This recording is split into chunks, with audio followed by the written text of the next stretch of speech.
Matt Kemp turned 38 in September this year, which is crazy to say. It doesn't feel like it's been over 11 years since Kemp hit 39 homers and finished second in MVP voting, which he arguably should have won. It feels like most of the players I talk about, there's one year that stands out above the rest. A defining year, if you will. Matt Kemp had that year in 2011. He led the league with 115 runs scored, 39 homers, 126 RBIs, a 172 OPS+, and 353 total bases. He was also a threat on the bases, stealing 40. Achieving a sub-2 ERA in Major League Baseball will get you on the radar of any Major League team. The majority of pitchers that fall under this category usually are relief pitchers. Now, achieving a sub-1 ERA? Now that's something you don't see often. And in terms of pitchers that fall under this category, they oftentimes are the closing pitcher, otherwise known as the ninth inning pitcher who comes in to hold down a 3-run or less lead. Two examples in recent memory that achieved a sub-1 ERA are Zach Britton of the Orioles in 2016 when he posted a .54 ERA and saved 47 games without blowing a single one. The other example that comes to mind is Blake Treinen of the Athletics in 2018 when he posted a .78 ERA and saved 38 games. Both players were the closer for their respective team and were unable to recreate the success they saw in their historically great season. And then there's a guy named JP Fireeisen. Munetaka Murakami is coming to Major League Baseball, just not yet. For those of you who are hearing his name for the first time, please have a seat, get comfortable, because you're in for a real treat today. Munetaka Murakami is the third baseman for the Occult Swallows in Japan's MLB equivalent, which is called the Nippon Professional Baseball League, often abbreviated NPB. Just last month on December 9th, the Swallows signed Murakami to a 3-year contract extension that will pay him an equivalent to $4.4 million a year in US currency. After that contract extension expires, Murakami announced that he will be coming to the MLB. In terms of what teams he may prefer to sign with, he stated to the press, "Ideally, I'd like to play for a West Coast team, but I'm also interested in the New York Yankees." The teams that come to mind immediately on the West Coast as frontrunners for his services are the Giants, Dodgers, Padres, and Angels. Sorry, Oakland. Considering the Padres signed Bogarts to an absurd contract and also made offers to Trey Turner and Aaron Judge, I would not count them out in the Murakami sweepstakes. Can you imagine pairing Murakami in an infield that already features Bogarts, Machado, Cronenworth, and Ha-Seong Kim? Although that's assuming that they're all still there in 3 years, which seems unlikely. The most unlikely left-handed pitcher holds an MLB record that might never be broken. Think of the most memorable left-handed relief pitchers in baseball in recent memory. Andrew Miller, Zach Britton, Aroldis Chapman are 3 names that probably come to mind. What if I told you that there's a player who put up a season so special that there isn't a single player in the history of modern baseball that's been able to replicate it? This player had a season worth remembering. That player is Tyler Olson. Jung-Hoo Lee of the Kiwoom Heroes is coming to Major League Baseball after the 2023 season. The grandson of the Wind, as he is called, will be posted to be signed by MLB clubs, and will be one of the most highly sought after free agents after this up-and-coming season comes to a close. The reason for his cool nickname is because of his father, Jong-Byom Lee, who is a former KBO League MVP winner. His nickname was Son of the Wind, describing his crazy good speed. He stole 510 bases throughout his KBO career, as well as 53 stolen bases in the NPB. Jung-Hoo Lee is a career .342 hitter in nearly 800 games in the KBO. Lee has never hit below 300 in a single season, even dating back to his rookie season at age 18. It is extremely rare for a teenager right out of the draft to skip the KBO's Futures League and go straight to the KBO. His all-around talent made the risk worth it, as he wound up winning Rookie of the Year honors in the 2017 season. Combined against the Braves' Big Three, Tony Gwynn hit an absurd .381 with 25 extra base hits against them for his career. He struck out just 3 times in 270 plate appearances. To put that into perspective, Tony Gwynn on average got 679 plate appearances in a single season. If he kept that pace over an entire 162-game season, Tony Gwynn would have struck out just 8 times. The least he struck out in a full season was 14 times at age 39. It's unreal to even fathom something that absurd. It's like Tony Gwynn leveled up whenever he played the Braves' all-time great trio. And that's saying something considering this is a guy who led his league in batting average 8 times throughout his career. Tony Gwynn was something else, man. There have been many debates regarding who the greatest catcher in baseball history is. The 2 names that are brought up the most frequently include Yogi Berra and Johnny Bench. Yogi Berra's calling card is 10 World Series rings, the most of any player in the history of the game. He is also a 3-time MVP winner and 18-time All-Star. Berra was great at both offense and defense, but never won a Gold Glove. albeit it wasn't created until his career was more than halfway over. Either way, seems like a pretty compelling argument. Then there's Johnny Bench, who's also known for his elite defensive capabilities, winning 10 Gold Gloves in a row. He won 2 MVPs, Rookie of the Year, and made 14 All-Star teams. This also seems like a pretty compelling argument. As historically great as these two players are, I believe that Josh Gibson has a case to be considered as the greatest catcher of all time. In terms of his Negro League stats that MLB officially made a part of the official records, Josh Gibson for his career had an incredible .374 batting average in over 2,500 plate appearances, which unfortunately has him 500 shy of qualifying for the highest batting average for a career in MLB history. That would have ranked him higher than all-time leader Ty Cobb, who hit .366 for his career. Gibson throughout his career definitely had more than 3,000 plate appearances, but the Negro Leagues back when he played were sporadic when tallying and keeping record of stats. One thing that I want to make clear is that there's no way to know with 100% certainty how Josh Gibson would have performed in the major leagues. But against white ball clubs which Gibson played in exhibition games, he hit .375 for his career, so I think it's safe to say he probably would have done just fine. But don't forget, the Negro Leagues contain some of the greatest players in the history of baseball. Manny Machado isn't going anywhere. The Padres and Manny Machado are finalizing an extension that will keep him in San Diego through the 2033 season, when he will turn 41 years old. This comes more than a week after the rumor that came out in regards to a deadline that Machado's camp had set for contract negotiations. But that turned out to be a figment of the imagination, as Machado and the Padres quietly worked on a new contract to keep Machado in San Diego for the rest of his career. This comes as no surprise, especially considering that whenever he was asked about the question, Machado would reiterate how much he enjoyed playing in San Diego and his desire to bring a title to the city above all else. Sure, you hear this line used by a lot of big-ticket players who are looking to use their impending free agency as leverage for earning more money, but in the case of Manny Machado, that was a looming opt-out at the end of 2023. He already had stated to the press that he would be in fact walking away from the 5 years and $150 million remaining on the contract in favor of testing the free agency waters. The new contract that Machado and the Padres agreed to is for 11 years and will pay him $350 million. From June 11th, 1986 to July 4th, 1987, Eric Davis played in 162 games, starting 152 of those. He got 659 plate appearances, which basically equates to a full season. In this time frame, Davis hit 47 homers, scored 149 runs, drove in 123, and stole 98 bases, getting caught just 12 times, which is equivalent to an 89% success rate. I know that this isn't the same season, but Eric Davis did something in his 162 game stretch that some of the game's greatest weren't able to sniff. Ken Griffey Jr. never stole more than 30 bases in any 162 game stretch, and the most amount of bases Barry Bonds ever stole in a stretch in which he hit more than 40 home runs was 44.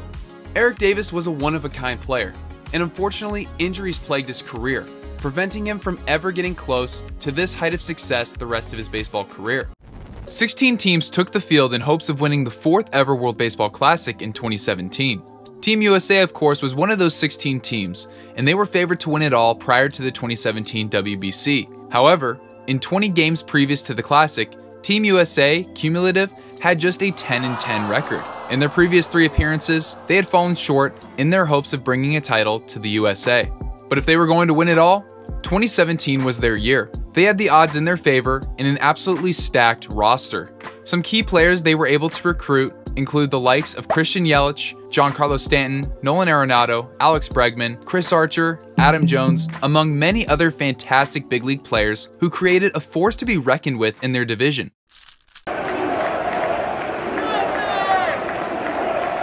But now, let's get into the actual really cool part, which is I got to meet a minor league baseball player. So the baseball player that I met, his name is Logan Wagner. He just turned 19 a few days ago, and he is playing currently in spring training in Arizona. That's why he was at that World Baseball Classic game. He's playing for the Los Angeles Dodgers. So essentially what he kind of told me was that he moved over to third base almost immediately after getting drafted because there just was so much talented shortstops in that Dodgers system that he felt like he didn't have the mobility that they had and just like kind of the overall just range that they did. He has a strong arm, but overall that's kind of better suited for third base. Other than that though, there was a lot of cool other things he was sharing about. He kind of overheard me talking about Ethan Salas, the 16-year-old catcher for the San Diego Padres, and that's kind of what started the conversation. The Atlanta Braves have an unfair amount of young talent. Not only that, but a lot of these players have already been locked into long-term extensions. Ozzie Albies, Ronald Acuna Jr., Austin Riley, Matt Olson, Sean Murphy, and the hometown kid, Michael Harris. If you're an active baseball fan like myself, you might be surprised to see a video centered around the 2022 Rookie of the Year winner, with the idea that he's some unknown player. He isn't, but what I do know is that he had an incredible year that flew under the radar thanks to Julio Rodriguez, who lit up the baseball world with his insane pop and won the American League Rookie of the Year. Michael Harris, while he did get recognized as the best rookie, was not even the most noteworthy rookie on his own team according to most news outlets. The other player that hogged most of the spotlight was a fireballer named Spencer Strider, the strikeout machine, and owner of a killer mustache. Wow. Now, I know we're incredibly alike, but don't be confused. We are not identical twins. Baltimore's greatest duo played together with the same last name on their jerseys, but when comparing the two, the differences go beyond a different cultural background. But first, let's discuss what they had in common. They both were freak athletes that are oftentimes overlooked as some of the greatest to ever play baseball. In 1966, Brooks and Frank Robinson finished first and second in MVP voting. The two most valuable players in the league were the Robinson twins. In addition to their fantastic production in the regular season, they were also able to lead the O's to a World Series championship in 1966. Together, Brooks and Frank accomplished a lot in a relatively short time frame, and it would take them both 10 years in the big leagues to land on that World Series team together. Today, I will be covering Brooks Robinson's story, and MILB Hat Billy, the special guest for today's video, will be doing the honors of telling us more about Frank Robinson. I appreciate Cam for allowing me to collaborate on this. Consider it a microcosm of the dynamic between Brooks and Frank, coming together from opposite ends of the country for one common focus, the Baltimore Orioles, of course.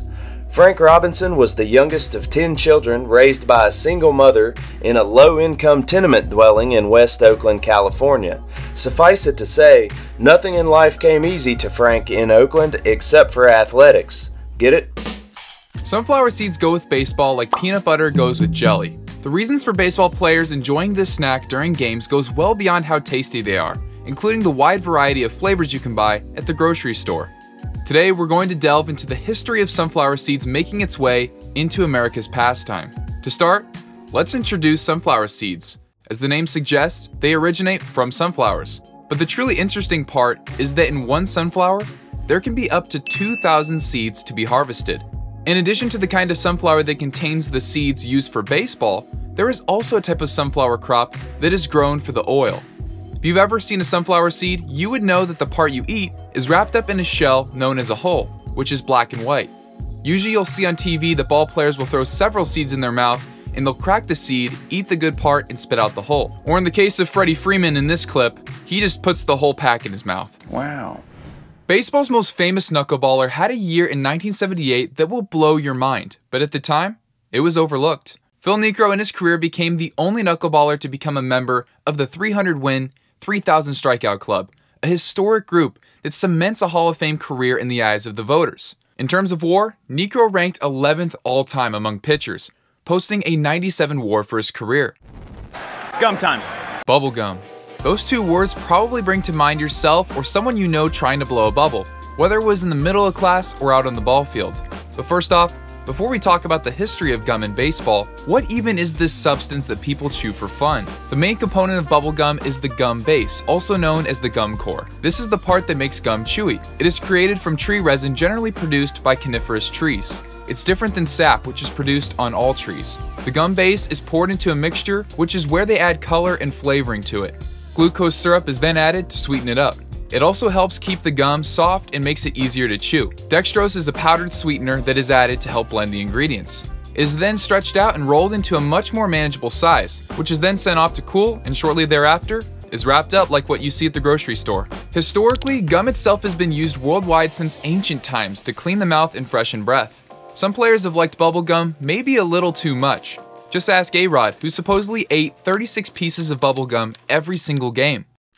Derek Jeter has endured a lot of hate in recent memory. Whether it's the historically bad defensive metrics or the argument that he'd be irrelevant on another team, Jeter has continually found himself on lists containing the most overrated players of all time. But is the hate warranted? We're going to look into answering that question today. Coming from an Orioles fan, this video in no way, shape, or form is biased. In fact, I grew up not liking the Yankees, mainly because of the rivalry and how year in and year out they made the playoffs. But over the years, I've grown to appreciate the rich history, especially in regards to the former Yankees captain, Derek Jeter. Donnie Baseball may not be a Hall of Famer, but he certainly had a prime that should be remembered. Don Mattingly played 14 years in Major League Baseball, all with the New York Yankees. He batted a career .307, hitting 222 homers and tallying 2,153 hits. Not too shabby. To pair up with those incredible stats, he had the awards to back it up. An MVP winner, 6-time All-Star, 9-time Gold Glove winner, and a batting title winner. Not to mention a mustache that's up there with Wade Boggs for the best of all time. If we're ranking the best defensive first baseman of all time, Don Mattingly has to be in the top 3. Keith Hernandez with 11 Gold Gloves definitely holds the crown for #1 defensive first baseman. The 1980s were not kind to the New York Yankees. They made just one World Series appearance, which came in 1981, and they would fall to the LA Dodgers in that matchup. The Yankees wouldn't appear in another World Series until 1996. Don Mattingly's story is one that truly impressed me. I didn't grow up watching Mattingly, but now I have such a newfound respect for his leadership and humble nature that led him to become beloved by his fellow peers, coaches, and baseball fans in general. While he got just one chance to play in October baseball, Mattingly proved that he could handle the pressure of postseason baseball and came through in some of the team's biggest moments. Donnie Baseball, through his actions on and off the field, built himself a legacy that should always be remembered. Cue the ominous music. Baseball players are very superstitious. If I wanted this video to be 10 hours long, I'd have enough content to do so. But today, let's cover some of the most interesting and crazy superstitions that this game has ever seen. But first, let's make one thing clear. Superstitions are not just specific to baseball.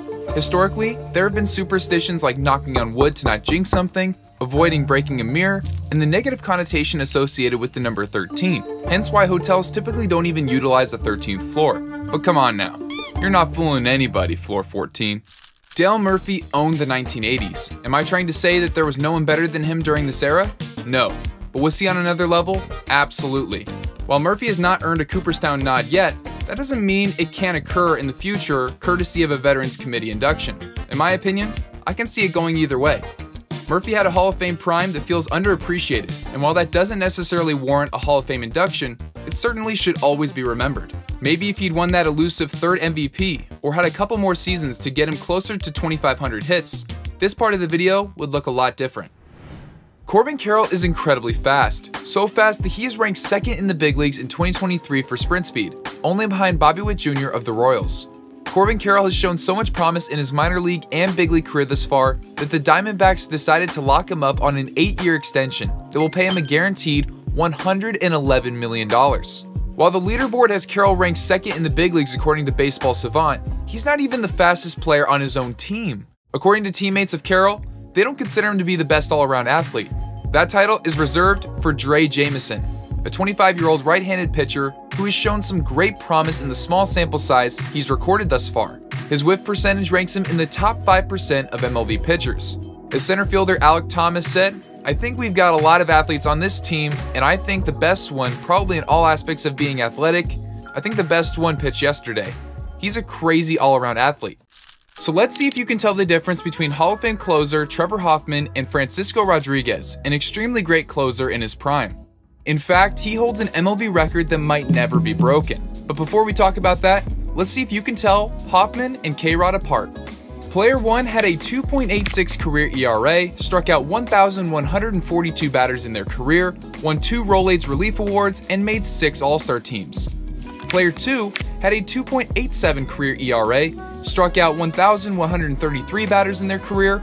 They also won 2 Rolaids Relief Awards and made 7 All-Star teams. Did I stump you?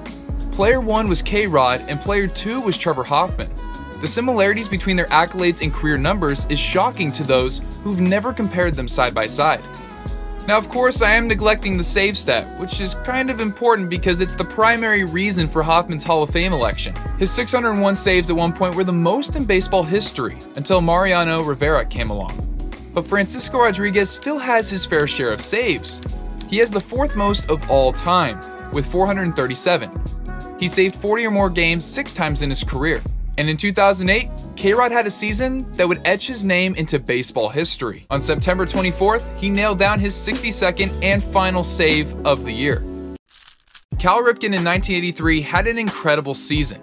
He led the league in games played, at-bats, runs scored, hits, and doubles en route to making his first All-Star team, winning his first career MVP, and winning the Silver Slugger for American League shortstops. To put the cherry on top, the Orioles would take home not only the American League pennant, but would go on to beat the Phillies to win the World Series.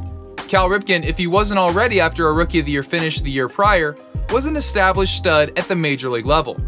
His effectiveness on both sides of the ball is what contributed to his 95.9 career WAR according to Baseball Reference, which ranks him third all-time behind Honus Wagner and A-Rod. However, you can make the argument that A-Rod does not qualify as his career was split between shortstop and third base. No matter the true ranking, Cal Ripken is a top 3 shortstop all time, and there really isn't a debate. Following his MVP finish, Ripken would look to build off his 1983 season. It was a high bar he set for himself, but the future Hall of Famer had not yet reached his ceiling. The finale of this series. Steve? In celebration of May the 4th be with you and Revenge of the 5th, we are going to be talking about Star Wars today. But first, let's talk about the origin of the film series. Star Wars is one of the highest grossing and most popular movie franchises of all time. The creator of Star Wars, Lucasfilm, was founded in 1971, and 6 years later the first Star Wars movie was released. Now it's considered Episode 4 as there have been 3 prequels released since the initial trilogy. When A New Hope was released on May 25th in 1977, it became an instant hit, grossing $1.5 million in theaters during the opening weekend and $775 million overall. Because of the popularity, especially in the United States, Star Wars has also been able to infiltrate sports such as baseball, and that will be our focus for today's video. Yennier Cano is 29 years old, he was born in Cuba, and he came over in the Jorge Lopez deal that occurred last year when the Orioles traded Jorge Lopez, their all-star closer, to the Minnesota Twins in exchange for a few players, one of which was Yennier Cano.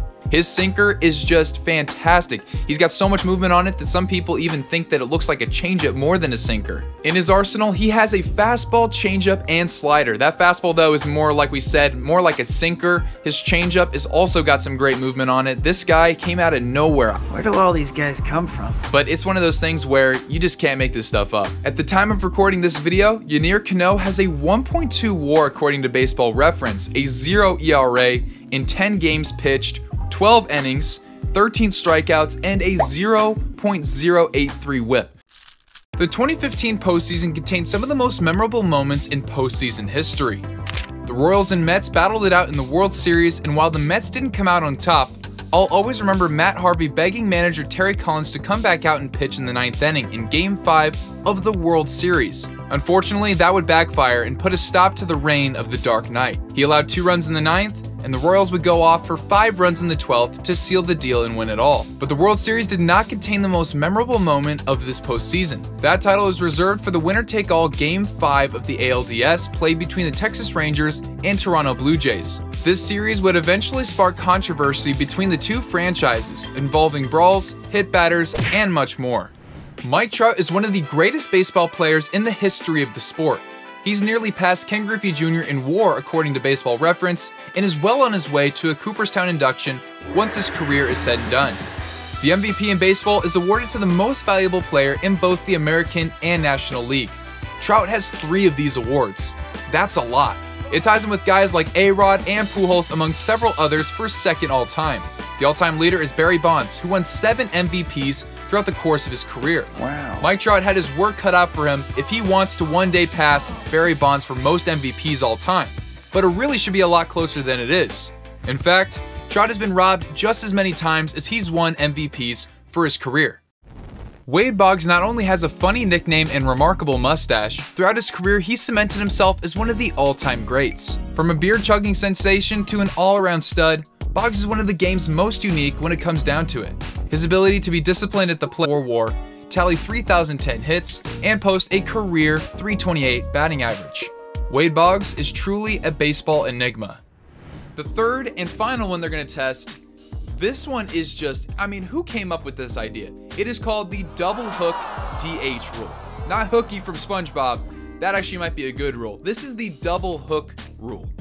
Let's explain what it is. So a rule allows clubs to use the designated hitter throughout the game, provided that the club starting pitcher club then loses the DH for the remainder of the game. So this rule basically means that your DH is no more. It is gonzo if you can't make it through the 5th inning with your starting pitcher. Bruh. That is just crazy. I think the real reason behind this rule being tested is to see if it actually encourages teams to leave their starter in and not baby them, let them throw like 60 or 70 pitches and then just bring in all the big arms out of the pen. I can see that, but in no way, shape, or form should this go to Major League Baseball. Hall of Fame manager Tommy Lasorda in 1984 said, "How do you defend a hitter who hits the ball down the left field line, the right field line, and up the middle?" He poses an intriguing question, and one with a simple answer. You can't. Defending against Tony Gwynn is like trying to hit a bullseye with a blindfold on. Injuries to his fingers, wrist, knees, and Achilles tendon cost Gwynn around 500 games, the equivalent to 3 full seasons. Had he played those games, he could have finished significantly higher than 18th on the all-time hits list. After his playing days, Tony Gwynn continued his devotion to community service. He would create the Tony Gwynn Foundation to help fund organizations supporting children in need, such as YMCA and the Police Athletic League. For 14 years, he hosted the annual Tony Gwynn Celebrity Golf Classic to raise money for the foundation. The San Diego Padres honored Tony Gwynn by making his name and number the official address of Petco Park, 19 Tony Gwynn Way, which opened in 2004. Tony Gwynn became the head baseball coach at his alma mater at San Diego State immediately following his retirement from baseball. He would take over the program in 2002 and won the Mountain West Conference Coach of the Year in his 2nd season after leading the Aztecs to a league title in 2004. Gwynn would play a part in developing future major leaguers Steven Strasburg and Justin Masterson throughout his coaching career. Tony Gwynn's son, Tony Gwynn Jr., would go on to play 8 years in Major League Baseball starting in 2006. In 2007, Tony Gwynn and Cal Ripken Jr. were inducted into the Baseball Hall of Fame, both in their first year on the ballot. 2 years after his passing, the Padres built a statue that overlooks right field at Petco Park in honor of Mr. Padre. Tony Gwynn is an all-time great who is larger than life. Let's all strive to be as charitable, resilient, many of which he played through, is inspiring. Unfortunately, he was taken away from us way too soon, but Tony Gwynn in the time he had was an inspiration to all and did it with a smile. While I did say that no player has hit the warehouse during an official MLB game, what I failed to mention is that in an exhibition tournament, the Mount Everest of baseball was climbed by none other than the kid. Ken Griffey Jr. in 1993 was on top of his game.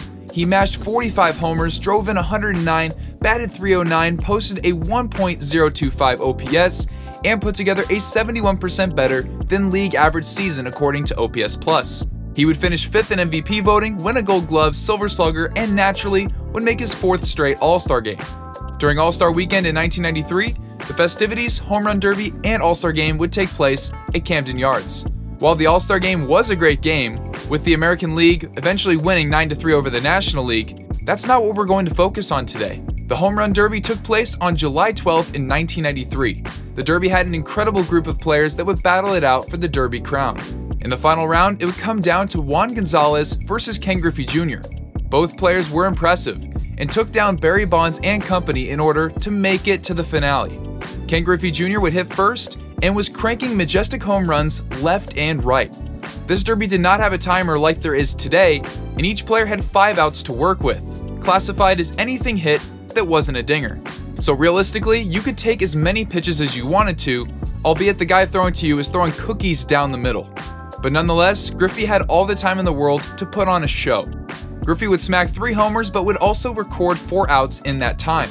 He was down to his last swing from here on out.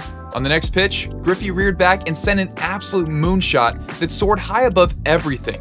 When it eventually landed, there was a frenzy of cheers on Utah Street.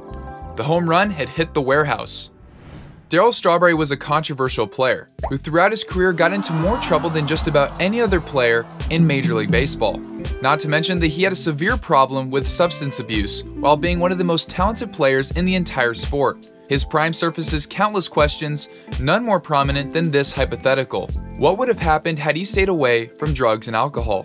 Darryl Strawberry's rise to stardom occurred just as quickly as his fall from grace. But more importantly, Darryl Strawberry was able to overcome a rough past in more recent times and has started to turn his life around for good. Currently, he is an ordained minister in St. Louis, Missouri, alongside his wife of 17 years, Tracy. Without a doubt, Darryl Strawberry's mother would be very proud of her son. The moral of the story is that it's never too late. If you're struggling with addiction, personal failure, unfair circumstances, among other things, there's help out there. Darryl Strawberry has written several books, with his most recent being published in 2021, titled Turn Your Season Around: How God Transforms Your Life. The title being not only an ode to his baseball playing days, but to his mother, a devout Christian who prayed for her son to find fulfillment in life. And I'd say that Darryl Strawberry has found more success in the past several years than he did throughout his entire baseball career. He may have been winning ball games, but he certainly wasn't winning at life. While it took a long and winding road to get there, Darryl Strawberry is a completely different guy. If he was able to change for the better, I don't see how anyone else can't do the same. Kirby Puckett is one of the best all-around players in the history of baseball. His relentless work ethic and extraordinary talent are what drove him to success throughout his career. Not only was he an elite hitter, he was a center fielder with a cannon for an arm and incredible range thanks to his wheels.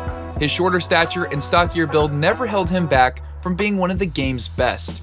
His infectious smile and outgoing personality made him a fan favorite in Minnesota, speaking his most clutch performance into existence and cementing himself as the greatest Minnesota Twins player of all time is just the tip of the iceberg.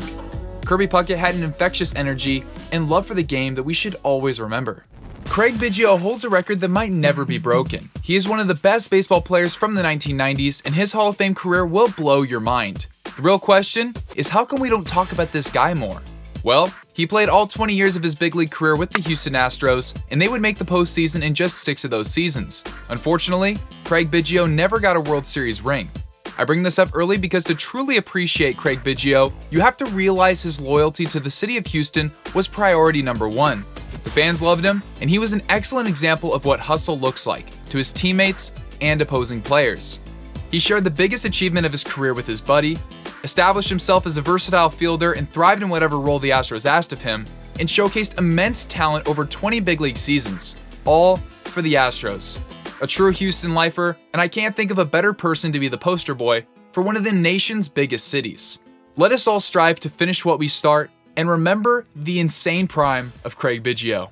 Chris Davis once upon a time was one of baseball's best power hitters. A 6'4", left-handed hitting first baseman who could hit moonshots, but also produce strikeout numbers that made you wonder if it was really all worth it. Over time, he earned the nickname Crush for his tape measure shots, many of which landed on or close to Utah Street. Davis was one of the most popular players for the O's, and at one point the team hosted a giveaway night featuring him as a superhero next to his dog sidekick, Samson. Off the field, Davis is an extremely generous and charitable guy who has been involved with the University of Maryland Children's Hospital. He and his wife Jill have made it a priority to visit and contribute financially. He has continued his involvement with the University of Maryland Children's Hospital since retirement, and has continued to be a great example to other ball players who get paid more money than they know what to do with. There's one story I didn't mention earlier in regards to Chris Davis's 0 for 54 streak that's worth mentioning, and you'll soon see why. On the day he broke the slump, Chris Davis received a heartwarming letter from Henry Frasca, a young Red Sox fan, who encouraged him to stay positive and remember that his performance on the baseball field doesn't change that he's a great person. Even though Henry rooted for a division rival, he found it within himself to write a letter of encouragement to the Orioles' first baseman. The reason I bring it up at this point in the video is because he couldn't have been more right. Just because we root for different teams doesn't mean we can't be supportive of one another. None of us should be remembered by our biggest failure. The historic downfall in Albatross contract should never distract us from this important fact. Chris Davis is a human being the same as you and I. Let us never forget Chris Davis, the person, and his accomplishments as an Oriole, because once upon a time, Chris Davis was one of baseball's best power hitters. Larry Walker is one of the best Canadians to ever play baseball, but originally, that wasn't the plan. Over time, he realized that life had other plans in store for him and rose to the top of his generation within Major League Baseball. There aren't many players who can compare to Walker in terms of overall game. He had a rocket for an arm and could hit the cover off the ball. He also has quite possibly the funniest blooper in All-Star Game history. From his 5-tool talent to his iconic SpongeBob shirt, there's a lot to discuss surrounding the life and career of Larry Walker. His positive attitude, humble nature, and comedic relief at times made Larry Walker a captivating player to watch day in and day out. To quote SpongeBob one last time, why don't we all strive to live like Larry? Vladimir Guerrero Sr. was such a unique ball player. No matter where the ball was located, there was a good chance that it was leaving the building, and he wasn't afraid to jump on the first pitch. In fact, he hit 126 home runs in these situations, more than Barry Bonds and Mark McGwire. And if you're a pitcher, don't fall behind Vlad, because for his career, he batted .417 in 3-1 counts. And how can you forget about his absolute missile in right field? In 2018, Vlad would get the highest honor a ball player can earn, induction into the Baseball Hall of Fame. When learning that he would be the first position player to be elected from the Dominican Republic, Guerrero had this to say: "I'm extremely proud of that, and I'm humbled. There were so many great Dominican players before me, and I never thought I'd be the first position player to make it. I know there's a group coming that could give me some very good company from my country. I know I'll have some company very soon." While he wouldn't be playing baseball any longer, he can now sit back and be a proud father to his son Vlad Jr., who was signed by the Blue Jays in 2015. His eventual rise to elite prospect status and becoming a perennial all-star in the majors has to feel rewarding for Vlad Sr. His example of consistency is a high bar to surpass, but who knows, maybe his son will one day join him in Cooperstown. For his career, Vlad put together a 59.5 WAR, a preposterous .318 career average, tallied 2,590 hits, smashed 449 homers, drove in 1,496 runs, and stole 181 bases. Let's just say there's a reason he has nicknames like Super Vlad and Vlad the Impaler. The guy could flat out hit, and he did it on such a consistent basis that it's hard to fathom looking back on it. If there's one thing you should take away from this video, it's that throughout his career, Vlad's bat is what did the talking. Mike Schmidt has been regarded as the greatest third baseman in baseball history. To even be considered at the top of such a crowded list of all-time greats is an honor in itself. But how did Schmidt enter the conversation to begin with? Well, he established himself as one of the most prolific power hitters of his generation, played extraordinary defense, and was as clutch as they come. With 2 outs and runners in scoring position, he posted a .905 OPS for his career. That figure beats out all-time great third basemen like George Brett, Adrian Beltre, and Wade Boggs. Mike was selected 30th overall in the 1971 draft, notably the pick after the Royals selected George Brett. Good for almost 200 wins above replacement in consecutive picks. He signed for $32,500 and bought a Corvette Stingray to report to Philadelphia in, nearly as luxurious as the used Camrys that current draft picks report in. Inflation rules. Mike started his minor league career off at Double-A Reading, a tall order for even the most seasoned college bats to adjust to this level of play. Mike batted .211, striking out 66 times in 268 plate appearances. He still managed to advance to Triple-A with the Eugene Emeralds to begin the 1972 season, where he would hit a stride, batting .291 with 26 home runs, as well as getting defensive reps all over the infield, flashing the leather at second base in addition to third base. Enter the 1980 season. It feels impossible to do this year justice, but I'll start by acknowledging that Schmidt and the Phillies had some work to do in September. The Montreal Expos were neck and neck with the Phils down the stretch run, and when the stakes were at their highest point, Schmidt was able to rise to the challenge. Amidst the hot streak, sadly, his grandmother passed away on September 26th. She was the one who taught Schmidt how to hit a baseball when he was 4 years old. As you can imagine, that made it tough to stay focused on the end goal of winning a World Series ring. But you couldn't have scripted the lead up to the playoffs any better, as Philadelphia took down the Expos in a 3-game winner-take-all series in Montreal. Schmidt came through with a homer and knocked in both runs in a 2-1 win in Game 1. In Game 2, he smacked a 2-run bomb in the 11th inning that would be the nail in the coffin for Montreal. Schmidt said it best himself: "I finally got the big hits when we needed them." While he didn't have an epic start to the postseason, his teammates picked him up and won the championship series against the Houston Astros. It wasn't easy though, as the final 4 games of the 5-game series went to extra innings. For the first time in his career, Schmidt was going to the World Series. Frank was an offensive juggernaut in 1993. He made his first All-Star team and hit 41 homers with 128 RBIs, a .317 batting average, an OPS north of 1,000, a .177 OPS plus, and more than double the number of walks to strikeouts. The voters unanimously decided on Frank Thomas and awarded him his first career MVP. Inevitably, he won his second Silver Slugger award. After helping the White Sox to an AL West division crown, Frank got his first taste of October baseball. His performance did not disappoint. A .353 batting average, a home run, 3 RBIs, and 10 walks in 6 games is fantastic, but the White Sox lost a tough series against the Toronto Blue Jays in the first round. The 1994 player strike cut the season short, but Frank Thomas in 40 fewer games put together some video game numbers. For a stat nerd such as myself, digesting 94 Frank Thomas's season is like a kid in a candy store. Let's start with the power numbers. 38 homers and 101 RBIs is ridiculous. In his previous 3 seasons, he played in an average of 157 games. Had he played that number of games in 1994, he was on pace to hit 52 homers and drive in 140. He batted a career-high .353, and his triple-slash numbers led the league and are incomprehensible. He was approaching a .500 on-base percentage. That's Barry Bonds territory, and he wasn't intentionally walked nearly as often. Last video, I mentioned Mike Schmidt had a 198 OPS plus in his 1981 MVP season. Frank Thomas played 11 more games and put up a 212 OPS plus. Frank was 112% better than the league average hitter in 1994. For good measure, he made his second All-Star team and secured his 3rd Silver Slugger. The real kicker is that the White Sox, prior to the cancellation of the playoffs, were a serious contender. After the league reworked the divisions, the White Sox were atop the newly formed Central Division. It's a shame because Frank wouldn't get many opportunities in the postseason, and while they weren't seen as World Series favorites, you never know what the end result could have been. Following the 94 season, the White Sox signed Thomas to a new 4-year contract that paid him an average of $7.25 million a year. Additionally, Bausch and Lomb. On Father's Day, June 20th, 2004, Ken Griffey Jr. joined the exclusive 500 home run club with his dad in the stands. It was a heartwarming moment that they were able to share together. In 2004, he made the again.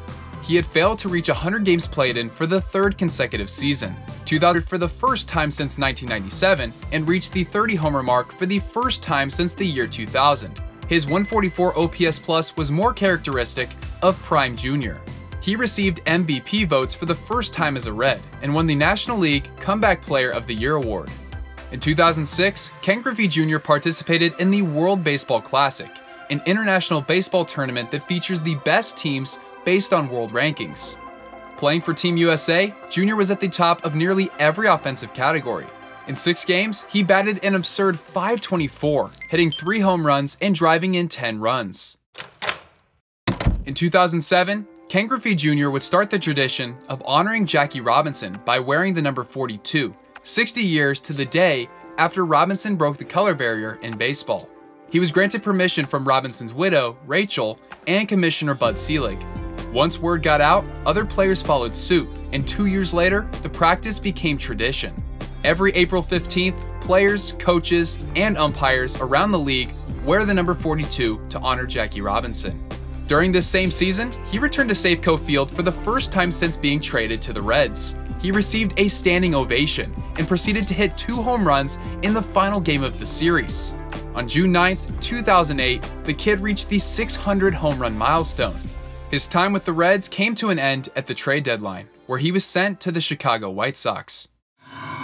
Buster Posey returned in 2012 and upped his game to the next level. His gruesome injury that derailed his season did not affect his output on the field. The Giants once again were looking primed to make a World Series run, and Posey was a driving force yet again. The pitching staff had an incredible amount of trust in their superstar catcher. Buster caught 3 no-hitters during his career, 1 shy of the record. On June 13th, 2012, Matt Cain threw the first perfect game in franchise history. Just 24 pitchers in the history of baseball have accomplished the feat. Matt Cain said in an interview years later that he didn't shake off Posey once during his masterpiece outing. High praise coming from the team's ace. Posey's extraordinary defense was just half of the equation.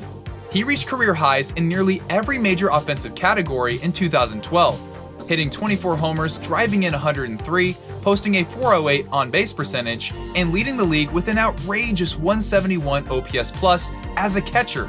A 7.6 overall WAR led the league, and his .336 average earned him the batting title. It was the first time since Ernie Lombardi in 1942 that a catcher led the National League in batting average. He was also selected to his first career All-Star team. Among primary catchers who spent at least 75% of their games at the position, only Mike Piazza and Joe Mauer had a higher offensive WAR in the past 40 years.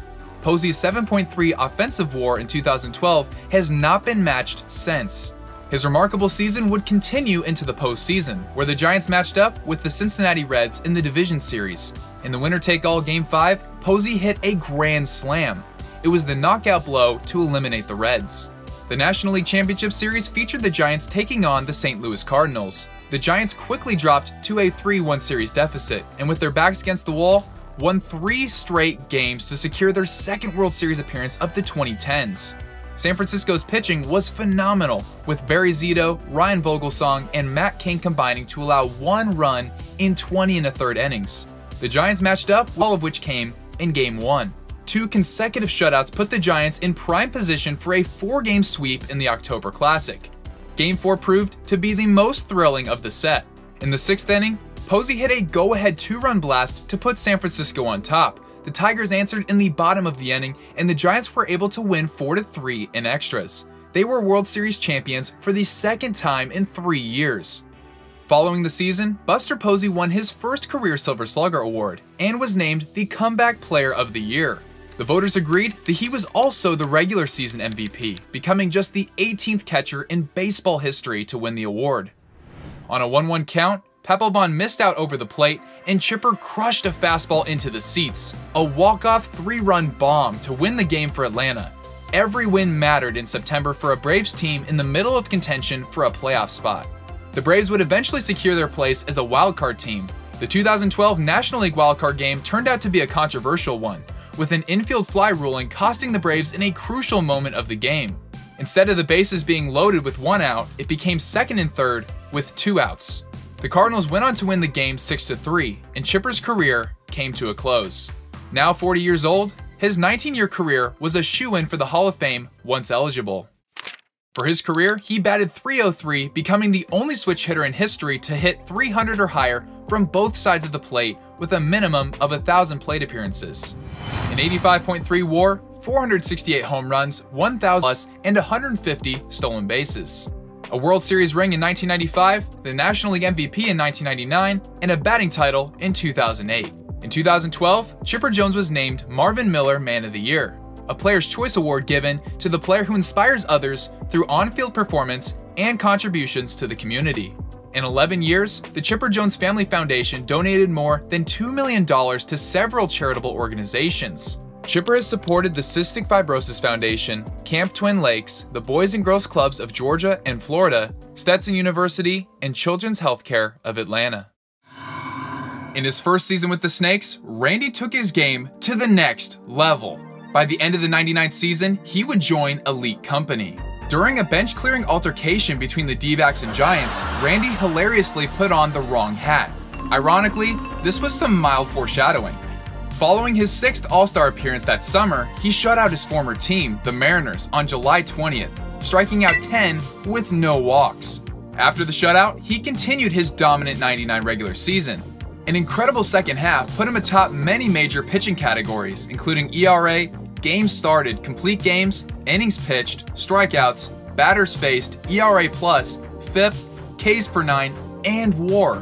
His duplicate ERA of 2.48 from the '95 season earned him his 2nd career ERA title. This was his 2nd time with 300 or more strikeouts, and he had a sizable lead among National League pitchers over 2nd place Kevin Brown, who had 143 less strikeouts. A year after finishing at the bottom of the National League West Division, the D-backs won 100 games and the division. Game 1 set the tone for the division series facing the New York Mets.